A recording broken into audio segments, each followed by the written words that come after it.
second time to get a look at him. What do you hope to see out of him? No, I mean, I think, like you said, second time, just continue to throw strikes. I mean, we acquired him because we like him.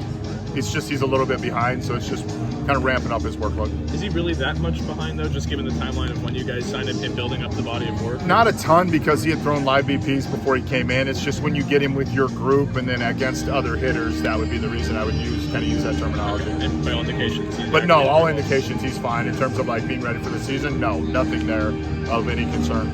You guys get to go against Scooball today. Obviously, a nice challenge for some of your guys. Is that a benefit, to get a look against a solid pitcher like that? Yeah, I mean, we're talking about the best left-handed pitcher in baseball and guy that won the Cy Young last year.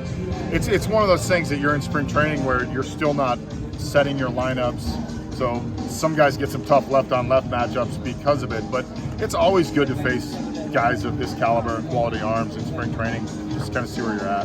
So what's kind of key for Justin Lawrence in terms of just making the adjustment before being able to make his debut for you guys? Well, I think right now it's just we're going to learn a little bit. I think we have some ideas about ways forward with him, and I think like we talked about a couple days ago when we acquired him, we really like the sweeper.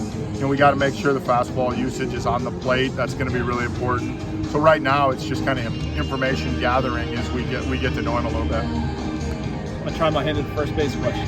Whew. You probably haven't been asked many of those. There you go. Seriously though, 8 guys.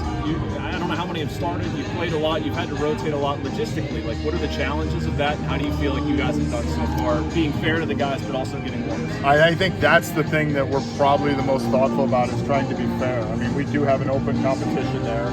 We're trying to make sure that everybody gets their reps.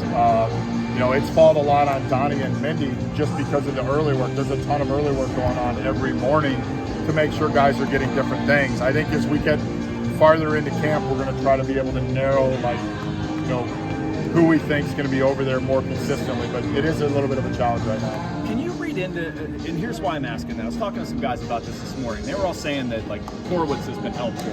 Triolo's crediting that. There's been a very open line of communication among guys over at that position, sharing information. Does that tell you anything about the team, the culture around the team? I take it as a good sign. I would say that you have guys that are selfless there and they care about what's best for the team. I would say it's a good sign, and I would say also, throughout camp, I think we've had a very open forum regardless of position. But at first base, I think there's two things. There's some guys that have played there that can add some experience, and then there's other guys that are all kind of in the same boat. Yeah. So they're bouncing ideas off each other of what they're seeing or how it's going about it. What's been your evaluation of the spring training that Sung-Chae Chang has put together so far? Really good. I think he came in, he swings in a better spot than it was last year, and defensively he's played outstanding. I think it's been the difference at the end of games. We've made plays at the end of games that maybe we haven't in past spring training games, and it's been the difference in games. But overall, really impressive about how he's bounced to both sides and how well he's played. You mentioned the swing in particular being in a better spot. Is he trying to elevate the ball less? Can you tell that he's trying to make advantage of his tools, put the ball in play, just get on the ground? Yeah, I think it's take advantage of his tools. I think the one thing that it looks to me is just he looks like he's in a more solid position to hit.